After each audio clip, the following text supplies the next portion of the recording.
Multiplayer titles are very, very fun. Even as more companies go into multiplayer-centric titles or abandon single-player campaigns for the sake of multiplayer, the genre itself has the potential to deliver great fun. However, it also has its share of annoyances that simply have to go. Here are 15 multiplayer tropes that quite simply need to die. Feeding or throwing. One-tricking, raging because the team isn't working together or just for fun. Whatever the case may be, players intentionally sabotaging their team is annoying. The worst part is you never know what could cause someone to start feeding. You could die once, pick a bad hero, choose some non-meta weapons, and effectively trigger someone into losing the game for everyone. Boosting and paid carries. Boosting is the practice of paying someone to play your account and increase your rank in competitive PvP.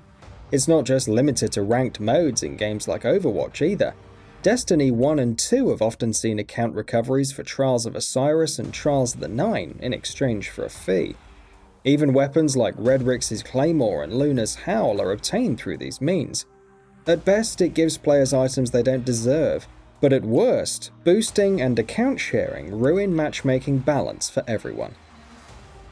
Arbitrary Battle Royale modes. The trend of throwing Battle Royale into a game, especially a genre that's not known for it, doesn't really scream excitement or innovation. It's annoying and needs to go, but as long as there's a demand, you can expect the genre to stick around. Events with almost nothing new. Then again, it's probably not so bad that limited time events aren't around for long, given how little effort is put into them sometimes. Just look at Overwatch's last few events like Summer Games. Almost nothing has been done to change up Lucio Ball. Sure, we do get the Archives PvE event once a year, but that's just not worth waiting for. Not balancing OP heroes.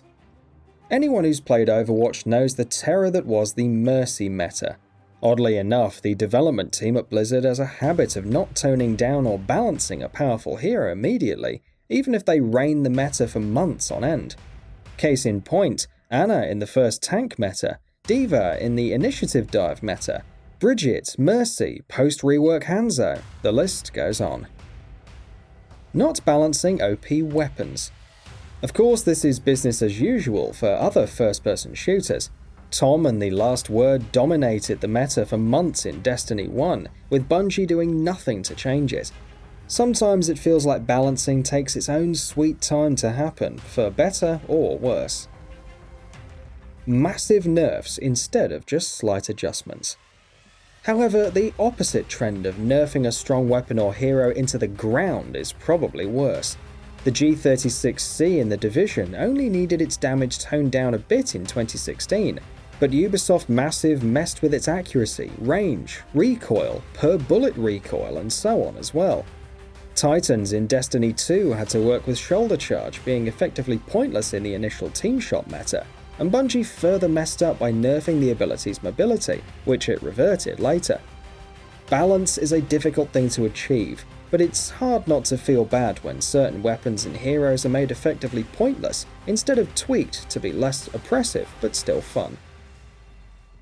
Strong low-skill heroes. While we're on the topic of hero shooters, what is it with having a low-skill tier hero having the biggest impact? Again, see the Mercy meta when Bridget first launched in Overwatch, the latter putting very little effort into eliminating flankers.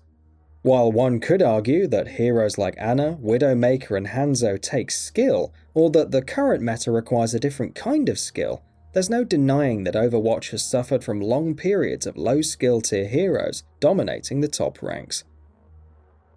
Toxicity. Even if it's a slight mistake or just not performing as well, some people just flock to the flaming well of harassment. If you're losing matches and coming across cheaters, throwers, feeders, smurfs, etc., then we can understand being in a bad mood, but taking it out on other people or being toxic? Yeah, no, it just isn't worth it. Smurfing. Smurfing is often used interchangeably with alternate accounts. However, while alt accounts can be used for simply occupying another spot on the leaderboard, smurfing is often meant for dropping down to lower ranks to kill less skilled players. The reasoning for this? Why? To dominate all the noobs, of course.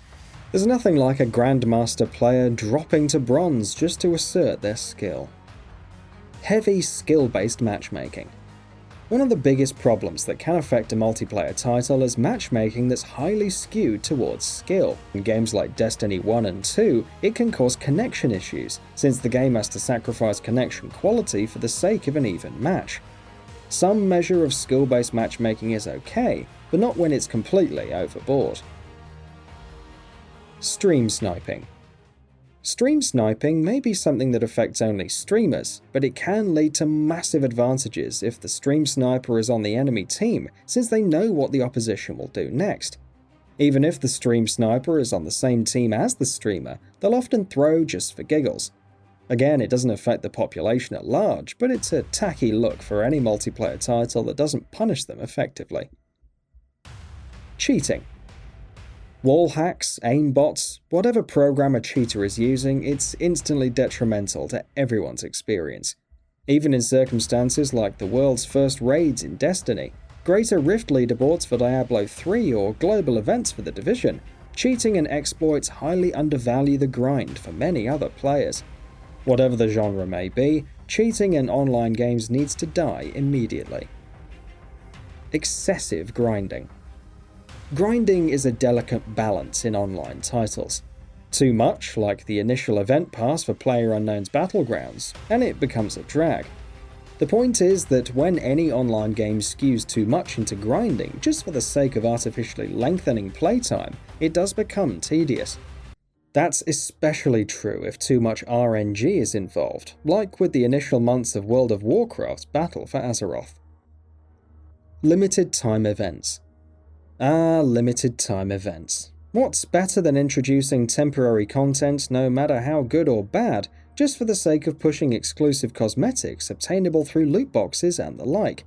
Limited time events also serve as a nice way to inflate player stats, thanks to returning players checking out what's changed. At least Fortnite brings back some of its limited time content regularly, while offering enough time to earn seasonal Battle Pass rewards. And that wraps it up. If you like what we're doing, please consider subscribing to our channel. We upload new videos daily, so make sure you don't miss them by subscribing. We appreciate your support, and we thank you for checking us out.